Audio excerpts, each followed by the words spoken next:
Homer encountered Death while skiing. The coffin Death was dragging contained the reason why Homer wet the bed. He struggled to chase after Death, but he noticed that the coffin was labeled marriage. Not wanting Marge to find out, he lied, saying there was nothing inside. At that moment, a cliff appeared ahead. The Simpson family was dragged off the cliff by Death, but since this was just a dream, they wouldn't actually die. Professor Frink then told them that because he had forgotten to install the latest system, if they died in the dream, they would also die in the real world.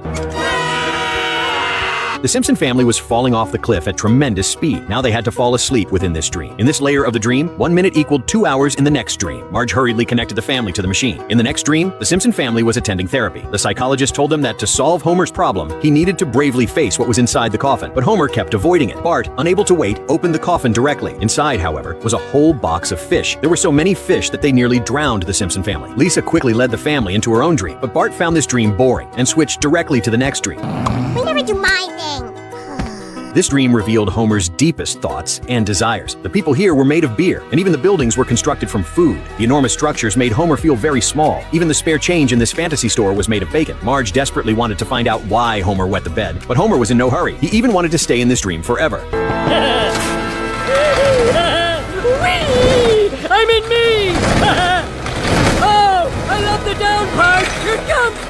At that moment, the buildings began to collapse. Massive amounts of beer gushed out instantly. The Simpson family didn't have time to escape and were swept away. The beer flowed downstream, and ahead was a huge gear. Homer quickly used Moe to stick to the gear. At the critical moment, Death unexpectedly rescued them. It turned out she wasn't really Death, but Homer's mother. Mona existed only in Homer's dream, just like his hair. Mona led them to a theater. After watching the film, they could find out why Homer wet the bed. In the movie, Abe took Homer fishing. Because Homer was too excited, he kept jumping on the boat, causing it to capsize. They didn't catch a single fish, and after returning home, Mona left forever. Homer felt very guilty about this. Mona comforted Homer, saying he shouldn't feel guilty. Her departure wasn't only because of this incident. Homer's emotional knot was untied, and he would never wet the bed again. They woke up layer by layer from the dreams and returned to reality. Homer was very happy to touch the dry couch. Woohoo! I'm dry! Come on, everybody! Feel Daddy's underpants! We'll take your word for it. After going through so many layers of dreams, there were after effects. Sometimes they couldn't distinguish between reality and dreams, so they used a spinning top to tell the difference. If the top didn't stop, they were still in a dream. Since it was a dream, Homer and Marge took off their clothes and went outside to ride bikes. Is that hail coming down? It's just dream hail! Ow! Oh! Ow! Dream hail! Ow! Oh! Hey, there's a dream shark! Ow!